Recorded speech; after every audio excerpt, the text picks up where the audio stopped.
നമസ്കാരം. കോൺഗ്രസിന്റെ ഉറച്ച സീറ്റായ വയനാട്ടിൽ KC വേണുഗോപാൽ തന്നെ സ്ഥാനാർത്ഥിയാകും.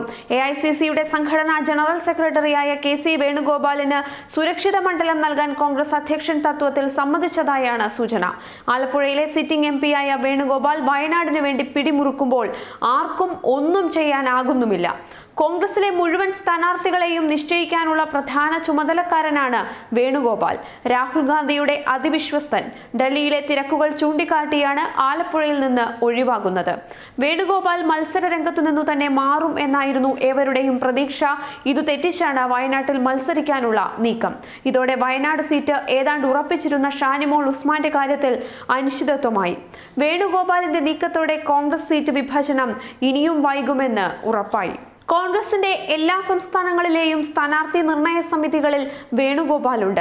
സീറ്റ് ആർക്ക് കൊടുക്കണമെന്ന് തീരുമാനിക്കുന്ന വ്യക്തി. ഇതിനൊപ്പം കോൺഗ്രസ് പാർട്ടി ഫണ്ട് കൈകാര്യം ചെയ്യുന്നതും വേണുഗോപാലാണ്. സീറ്റ് കിട്ടുന്ന പലരും പലതും വാഗ്ദാനം ചെയ്യാറുമുണ്ട്.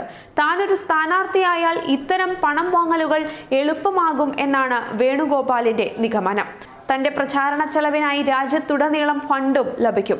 ഈ സാഹചര്യത്തിൽ മത്സരിക്കാതിരിക്കുന്നത് ബുദ്ധിയല്ല എന്നാണ് KCയുടെ വിലയിരുത്തൽ. ആലപ്പുഴയിൽ ജയിച്ചു കയറണമെങ്കിൽ വിയർപ്പൊഴുക്കണം. വയനാട്ടിൽ ജയിക്കാൻ ഡൽഹിയിൽ ഇരുന്നു പോലും സാധിക്കും. അത്രയേറെ UDFന് സാധ്യതകൾ വയനാട്ടിലുണ്ട്. താൻ സംഘടനാ ജനറൽ സെക്രട്ടറി ആയിരിക്കുമ്പോൾ കേരളത്തിലെ സുരക്ഷിത മണ്ഡലം തനിക്ക് അവകാശപ്പെട്ടതെന്നാണ് വേണുഗോപാലിന്റെ നിലപാട്. പാർട്ടിയിൽ രാഹുലിനു പിന്നിൽ രണ്ടാമനാണ് വേണുഗോപാൽ. അതുകൊണ്ട് തന്നെ AK ആന്റണിക്കും ഉമ്മൻചാണ്ടിക്കും ഒന്നും KCയെ തൊടാൻ കഴിയില്ല. വേണു പിടിമുറുക്കുമ്പോൾ വെട്ടിലാകുന്നത് ഷാനിമോൾ ഉസ്മാനാണ്. ആലപ്പുഴക്കാരിയായ ഷാനിമോൾ ആലപ്പുഴയിൽ മത്സരിക്കട്ടെ എന്നാണ് വേണുവിന്റെ നിലപാട്.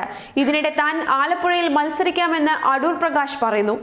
ഗ്രൂപ്പ് അടൂർ പ്രകാശിനൊപ്പമാണ്. അങ്ങനെ വന്നാൽ ഷാനിമോൾക്ക് ആലപ്പുഴയും കിട്ടില്ല.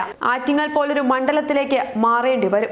ആറ്റിങ്ങലിൽ കോൺഗ്രസിന് വിജയസാധ്യതയും കുറവാണ്. ഇത് മനസ്സിലാക്കിയാണ് കോൺഗ്രസിന്റെ സിറ്റിംഗ് സീറ്റായ ആലപ്പുഴയിലേക്ക് മാറാൻ അടൂർ പ്രകാശ് തയ്യാറെടുക്കുന്നത്. SNDP വോട്ടുകൾ സമാഹരിക്കാൻ തനിക്കാകുമെന്നാണ് അടൂർ പ്രകാശ് പറയുന്നത്. ഇതോടെ ആലപ്പുഴ, വയനാട്, ആറ്റിങ്ങൽ തുടങ്ങിയ സീറ്റുകളിലെ സ്ഥാനാർത്ഥി നിർണയം വെട്ടിലാവുകയാണ്. ഇനിയെല്ലാം രാഹുൽ ഗാന്ധിയാകും നിശ്ചയിക്കുക. എന്നാൽ അതിനെ സ്വാധീനിക്കാൻ വേണുഗോപാലിന് കഴിയുകയും ചെയ്യും. 13-നും 14-നും കേരളത്തിലുള്ള രാഹുലിന്റെ അന്തിമ അഭിപ്രായം തേടിയ ശേഷം 15-ന് ഡൽഹിയിൽ സ്ക്രീനിംഗ് കമ്മിറ്റി ചേരും. തുടർന്ന് അന്തിമ രൂപം നൽകി കേന്ദ്ര തിരഞ്ഞെടുപ്പ് സമിതിക്ക് പട്ടിക കൈമാറും. തിരഞ്ഞെടുപ്പ് സമിതി 16-ന് യോഗം ചേർന്ന് സ്ഥാനാർത്ഥികളെ പ്രഖ്യാപിക്കും. 5 സീറ്റുകളുടെ കാര്യത്തിലാണ് സ്ക്രീനിംഗ് കമ്മിറ്റി ധാരണയിലെത്തിയത്. സിറ്റിംഗ് MP-മാരിൽ ശശി തരൂർ തിരുവനന്തപുരത്തും, കൊടികുന്നിൽ സുരേഷ് മാവേലിക്കരയിലും, MK രാഘവൻ കോഴിക്കോടും വീണ്ടും മത്സരിക്കും. കണ്ണൂരിൽ K സുധാകരനും ആറ്റിങ്ങലിൽ അടൂർ പ്രകാശിനും സ്ഥാനാർത്ഥിത്വം ഉറപ്പായി. KC വേണുഗോപാൽ പിന്മാറിയ പശ്ചാത്തലത്തിൽ ആലപ്പുഴയിൽ അടൂർ പ്രകാശിനെ പരിഗണിക്കണമെന്ന് ഗ്രൂപ്പ് പറയുമ്പോൾ അതും അനിശ്ചിതത്വത്തിലാകുന്നു. ഇതിനൊപ്പം സിറ്റിംഗ് സീറ്റുകളായ എറണാകുളവും പത്തനംതിട്ടയും ഉൾപ്പെടെ 11 സീറ്റിൽ അനിശ്ചിതത്വം തുടരുകയാണ്. KPCC അധ്യക്ഷൻ മുല്ലപ്പള്ളി രാമചന്ദ്രനും ഉമ്മൻചാണ്ടിയും മത്സരത്തിനില്ല എന്ന് ആവർത്തിച്ചുവെങ്കിലും ഇരുവരും വേണം എന്ന കാര്യത്തിൽ മറ്റു നേതാക്കൾക്ക് ഏകസ്വരം. അന്തിമ തീരുമാനം രാഹുലിന് വിട്ടു. പത്തനംതിട്ട, എറണാകുളം മണ്ഡലങ്ങളുടെ കാര്യത്തിലും ഹൈക്കമാൻഡ് നിലപാട് നിർണായകം. എറണാകുളത്ത് ഹൈബി-ഈഡന് സാധ്യതയുമുണ്ട്. KV തോമസിനെ എറണാകുളത്തു നിന്ന് മാറ്റണം എന്നാണ് വലിയൊരു വിഭാഗത്തിന്റെ നിലപാട്. പത്തനംതിട്ടയിൽ ആന്റണിക്കും എതിർപ്പുണ്ട്. മുൻ മുഖ്യമന്ത്രി ഉമ്മൻചാണ്ടിയും KPCC പ്രസിഡന്റ് മുല്ലപ്പള്ളി രാമചന്ദ്രനും മത്സരിക്കാനില്ലെന്ന് വ്യക്തമാക്കിയതിനാൽ ഇക്കാര്യത്തിലുള്ള തീരുമാനവും ഹൈക്കമാൻഡ് വിട്ടു. ഇടുക്കിയിലും വടകരയിലുമാണ് ഇവരുടെ പേരുകളുള്ളത്. ഇതിൽ ഉമ്മൻചാണ്ടി മത്സരിക്കാൻ സാധ്യതയുണ്ട് എന്നാണ് റിപ്പോർട്ടുകൾ. VM സുധീരൻ തൃശൂരിൽ മത്സരിക്കണമെന്ന് നിർദ്ദേശമുണ്ടായിരുന്നുവെങ്കിലും അദ്ദേഹം മത്സരിക്കാനില്ലെന്ന് നേതൃത്വത്തെ അറിയിച്ചു. സ്ക്രീനിംഗ് കമ്മിറ്റി യോഗത്തിലേക്ക് മുൻ KPCC പ്രസിഡന്റ് കൂടിയായ സുധീരനെ ക്ഷണിച്ചിരുന്നുവെങ്കിലും അദ്ദേഹം പങ്കെടുത്തില്ല. MM ഹസനും എത്തിയില്ല.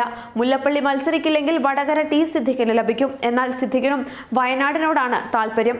തൃശൂരിൽ TN പ്രതാപനും ജോസ് വള്ളൂരിനുമാണ് മുൻഗണന. പക്ഷേ ഇത് ചാലക്കുടിയിലെ സ്ഥാനാർത്ഥിത്വം അനുസരിച്ചാവും. ചാലക്കുടിയിൽ ക്രിസ്ത്യൻ സ്ഥാനാർത്ഥിയാണെങ്കിൽ തൃശൂരിൽ ഹിന്ദു സ്ഥാനാർത്ഥി, അല്ലെങ്കിൽ തിരിച്ചുമെന്നാണ് ഫോർമുല.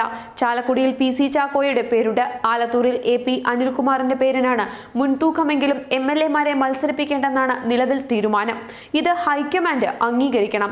കണ്ണൂരിൽ സുധാകരന്റെ സ്ഥാനാർത്ഥിത്വം ഉറപ്പായി. കാസർഗോഡ് മുൻ MP രാമറായുടെ മകനായ B സുഭയ്യറായി വിഷയങ്ങളായാണ് പരിഗണനയിൽ. AICC ജനറൽ സെക്രട്ടറിമാരായ KC വേണുഗോപാൽ, മുകുൾ വാസ്നിക്, APCC അധ്യക്ഷൻ മുല്ലപ്പള്ളി രാമചന്ദ്രൻ, പ്രതിപക്ഷ നേതാവ് രമേശ് ചെന്നിത്തല, മുൻ മുഖ്യമന്ത്രി Oommen Chandy, PJ Kurian, PC Chacko, VD Satheesan, Kodikunnil Suresh, K Sudhakaran, PC Vishnunath, A Srinivas Krishnan, Benny Behanan എന്നിവരാണ് ഡൽഹിയിലെ ചർച്ചകളിൽ പങ്കാളികൾ. 13-നും 14-നും അധ്യക്ഷൻ രാഹുൽ ഗാന്ധി കേരളത്തിലുള്ളതിനാൽ അവിടെയാവും ഇനി ചർച്ച. തർക്കം തുടരുകയാണെങ്കിൽ അന്തിമ പ്രഖ്യാപനം 16-നായേക്കും എന്നാണ് റിപ്പോർട്ടുകൾ.